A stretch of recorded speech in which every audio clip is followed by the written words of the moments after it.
এক সময় এই রাজ্যের পুলিশের ডিজি নপরজিৎ মুখার্জি আমাদের সঙ্গে রয়েছেন। নমস্কার। নমস্কার।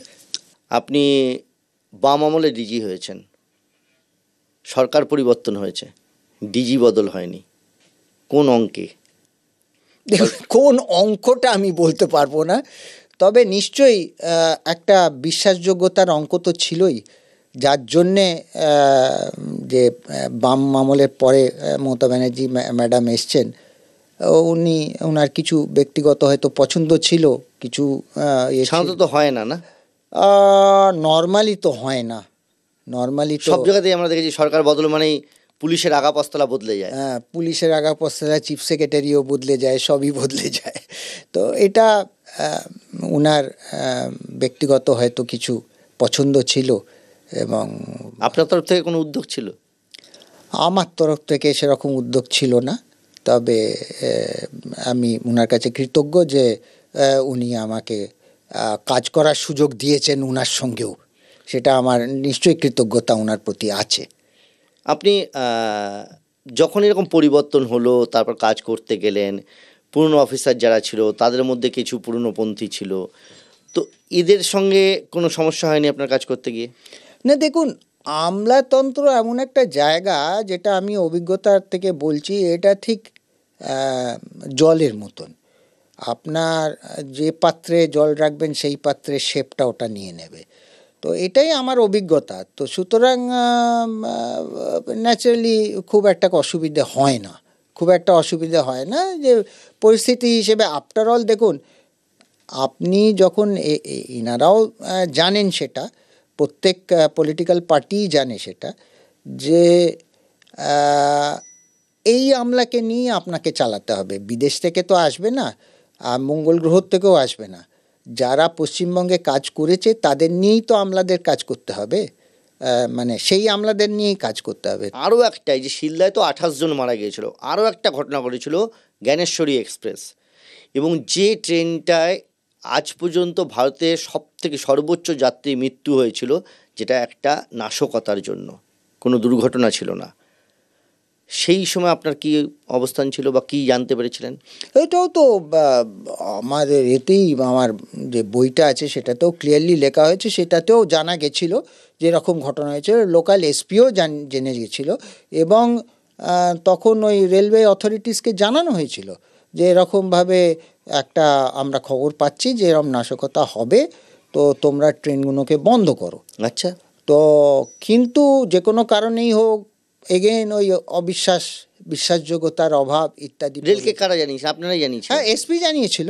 আচ্ছা। তখনকার ওখানে যে এসপি ছিলেন তিনি ডিআরএমকে জানিয়েছিলেন বিভিন্ন জায়গায়। আপনারা ক্রস চেকও করে নিতে পারেন, তিনি এখন বোধহয় কলকাতা পুলিশের সর্বোচ্চ পদে আছেন। তা এটা জানানো হয়েছিল, এটা মানে ওই মৃত্যুটাও ঠেকানো যেত যদি ট্রেন বন্ধ করে। আশা করা যায় ঠেকানো যেত। এখন তখন কি হতো না হতো সেটা আমরা এখন আমি স্পেকুলেট করার কথা বলছেন, মানে শিলদা ক্যাম্প অ্যাটাক 3 ঘন্টা আগে জানিয়েছেন, ব্যবস্থা নেওয়া হয়নি। না দেখুন, জ্ঞানেশ্বরী, এতজন মানুষের মৃত্যু, রেলের এত বড় একটা ক্ষয়ক্ষতি, পরে সিবিআই তদন্ত হয়, সেখানেও আপনি বলছেন আগের থেকে জানানো হয়েছিল, ডিআরএম কোনো ব্যবস্থা নেননি। না, আমি ডিআরএম কে ব্লেম করব না, ব্লেম নয়, আমি কাউকে ব্লেম বন্ধ করা যেতে পারতো। আমরা বলেছিলাম আমাদের তরফ থেকে যেটা করানো হয়েছিল সেটা বলা হয়েছিল, এই পর্যন্ত বলতে পারি। তারপর সেটা আপনি মানে নিজেকে জাস্টিফাই করছেন এবং তার সঙ্গে অ্যাকচুয়াল ফ্যাক্টটা বলছেন, কিন্তু কারণ না কারোর ফল্ট তো হলো। ফলটা তো শুনুন, এই ফলটা দেখা তো আমার কাজ নয়। আমার কাজটা যেটা সেটা আমি করে দিয়েছিলাম। পার্ক স্ট্রিট, আপনি তখন ডিজি, সরকার নতুন এসছে, আপনার বইয়ে আপনি লিখেছেন কি হয়েছিল। আপনি বলছেন ফুল ইনফরমেশন দেওয়া হয়েছিল, প্রথম দিকে ঠিক দেওয়া না, এটা দেখুন, পার্ক স্ট্রিটের ব্যাপারটা আমি ঠিক বলবো না, কেন ওটা ক্যালকাটা পুলিশ বইয়ে লিখেছেন, ওটা ক্যালকাটা পুলিশের ব্রিফিং এর কথা কিছু একটা লিখেছেন। না, ওটা ক্যালকাটা পুলিশকেই জিজ্ঞেস করা উচিত। না, কিন্তু একটা জায়গায় তো আপনি লিখেছেন, কোনো একটা জায়গায়, যে জয়েন্ট সিপির ভুল ব্রিফিং ছিল বা ব্রিফিং করেননি প্রপারলি। না, এটা শোনা কথা, এটা আমি মানে ইট ইজ বিলিভড বলে লেখা আছে, তো আচ্ছা। বিলিভড মানে তো হ্যাঁ, ঠিক, ঠিক, ঠিকই, এটা তো আমার পার্সোনাল নলেজে নেই, সুতরাং এটার যদি না, তথ্যটা এত বড় একটা তথ্য আপনি লিখছেন, তো নিশ্চয়ই আপনি তো বিলিভড জানবেন। বলে রিউমার্ড বলে হ্যাঁ, রিউমার্ড সেটা তো একটু অনেক সময় আপনি বাঁচানোর জন্য, আইন বাঁচানোর জন্য। আইন বাঁচানোর নয়, সত্যি আমি কি করে জানবো। আচ্ছা, আর একটা ঘটনা, মদন মদন তামাং মার্ডার। হ্যাঁ সেই সময় পাহাড়ের যা অবস্থা হয়েছিল, বিমল গুরুং রোশনগিরির বিরুদ্ধে সরাসরি প্রমাণ পেয়েছিলেন নাকি আপনারা, এডিজি আইবি হিসেবে তো আপনি এটা জানেন, এবং তাতে ওদেরকে গ্রেপ্তার করা হলো না, এটা কি ব্যর্থতা? না, এটা ব্যাপারটা হচ্ছে যে আমি যেটা যতদূর জানি যে আমরা তথ্য প্রমাণ পেয়েছিলাম, যে কথোপকথন পেয়েছিলাম ইত্যাদি পেয়ে, তারপরে ওটা সিআইডি টেক আপ করে কেসটা, এবং নিকল কে অ্যাজ ইউ নো নিকল তামাংকে গ্রেপ্তার করা হয়। গ্রেপ্তার করার পরে ওকে পিন্টেল ভিলেজে ওকে ইয়ে করার জন্য, কী বলে, ইন্টারোগেট করার জন্য নেওয়া হয়, ওখান থেকে ও এসকেপ করে। তারপরে শ্রীমতী তামাং উনি ক্যালকাটা হাইকোর্টে একটা আবেদন করেন যে আপনার, আমি সিআইডি তদন্ত চাইছি না, আমি সিবিআই তদন্ত। তো মহামান্য ক্যালকাটা হাইকোর্ট সেটা আবেদনটা মেনে নেয় এবং সিবিআইকে তদন্তটা দিয়ে যায়। এবার সিবিআই কি করেছে না করেছে সেটা তো আমাদের স্মরণে নেই। সরকারের কোনো ব্যর্থতা ছিল সেই সময় আপনি মনে করেন, মানে এই তখনই যদি সঙ্গে সঙ্গে অ্যারেস্ট করা যেতে পারতো কি? না, মানে সরকার দুর্বল ছিল, সরকার দুর্বল ছিল মদন তামাং এবং বিমল গুরুকে। না, সেটা আমি এই, বলতে sorry, পারবো বিমল না, গুরু সেটা কি করা হয়েছিল, কেন সিআইডি তো তদন্ত করছিল। এখন ডাইরেক্ট তথ্য প্রমাণ পেয়েই তখনই তো অ্যারেস্ট করতে হবে, তদন্তটা একটা প্রসেসে চলছিল। নিকল তামাং যেহেতু ডাইরেক্টলি ইনভলভ ছিল, ওকে প্রথমেই অ্যারেস্ট করা হয়েছিল, এরপরে লিঙ্কগুলো বের করে ওদের অবধি পৌঁছতে হবে। তো এডিজি আইবি থাকাকালীন আর একটা বিষয়, সেটা হচ্ছে অবশ্যই আনা উচিত, পুরুলিয়াতে পার্থ বিশ্বাস, আপনার কথাতে ও ওখানে গিয়েছিল, ওখানে একটা ইন্টেলিজেন্সের কাজও করতো, এনজিওর কাজ একটা ফ্রন্টে রেখে। কি হয়েছিল ঘটনাটা একটু বলবেন? এটা তো পরিষ্কার নয় মানুষের কাছে। দেখুন, পার্থ বিশ্বাসের পরে মরদেহ পাওয়া যায়। হ্যাঁ, ওটা যতদূর আমরা শুনেছি যে ওই ওর সঙ্গে আরেকটি ছেলেও ছিল, সৌম্যজি। সৌম্যদীপ, সে কিন্তু পুলিশের লোক ছিল না। তো ও অ্যাকচুয়ালি এনজিওর কাজই মেনলি ওখানে করতো, ওই ভালো পাহাড় বলে একটা অর্গানাইজেশন খুলেছিল।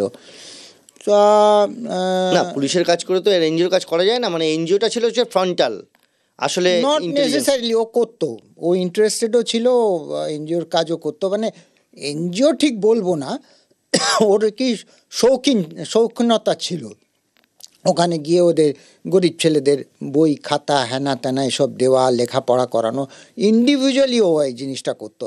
এনজিও বলবো না, এটা এনজিওটা কথায় কথায় চলে এসছে, কিন্তু এটা ওর শখের কাজ ছিল, ব্যক্তিগত এফার্ট ছিল। তো ও যেত ওখানে, তো কিছু তথ্য প্রমাণ ও দিত আমাদের, ডেফিনেটলি দিত। কিন্তু ওর তো তখন পোস্টেড ছিল পুরুলিয়াতে, ব্যাটালিয়ানে সেই না না, সময়। সে ব্যাটালিয়ানে পোস্টেড ছিল, সে ঠিকই, কিন্তু আইবির হয়ে কাজ করা, সেটা দেখুন, সেগুলো তো করতেই পারে, সেগুলো তো অসুবিধে কিছু নেই, মানে করতে হয়, আপনারা করান বা আমরা রিকোয়েস্ট করি, করে দেয়, এটা কথা। তবে হ্যাঁ, ওর যে মৃত্যুটা সেটা খুবই মর্মান্তিক।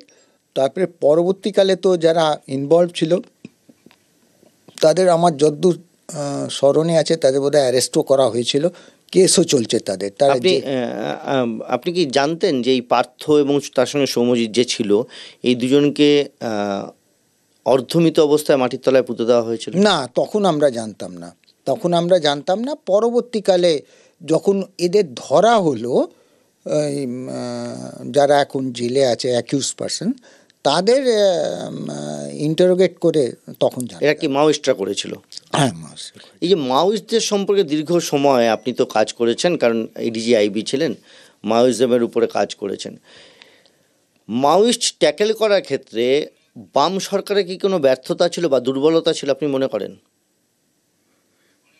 আমার তো সেরকম কিছু মনে হয়নি, আমার তো দুর্বলতা ছিল কি ছিল না এরম তো আমি তো সেরকম কিছু হয়নি, চেষ্টা করা হয়েছিল, কারণ একটা পর্যায়ে এমন একটা সিচুয়েশন এসে গেছিলো, শুধু পশ্চিমবঙ্গে নয়, তখন বিহারেও বিহার, উড়িষ্যা, ঝাড়খণ্ড সব জায়গায় খুব বেশি মাথাচাড়া, ছত্তিশগড়, অন্ধ্রপ্রদেশ, বরঞ্চ ওদের রাজ্যগুলোতে পশ্চিমবঙ্গের তুলনায় অনেক বেশি অ্যাকশন হতো।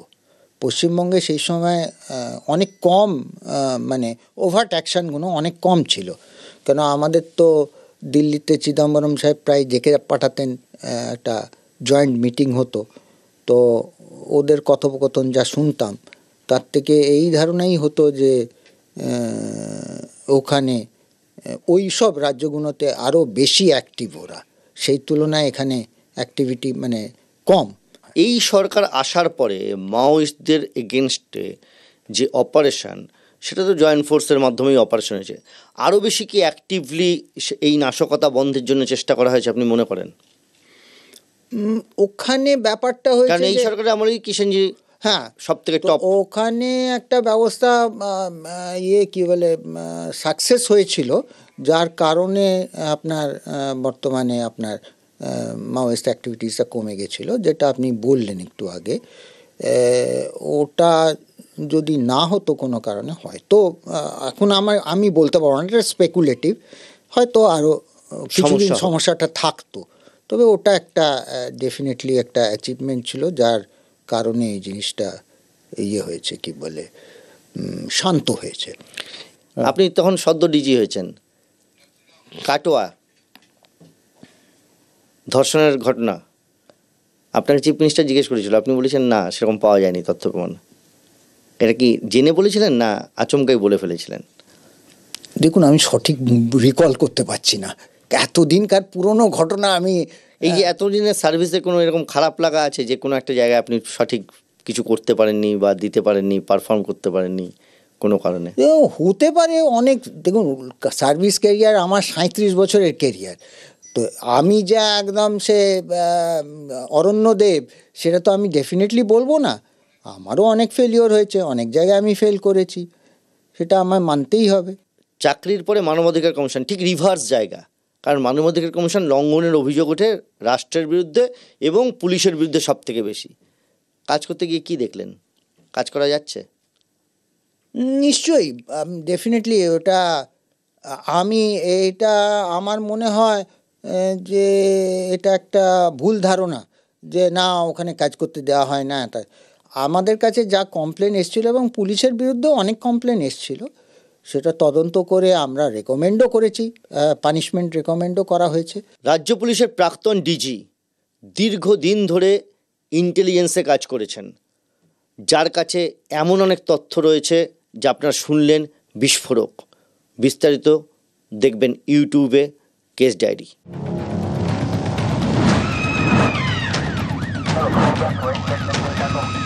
Negative. Okay, that's further.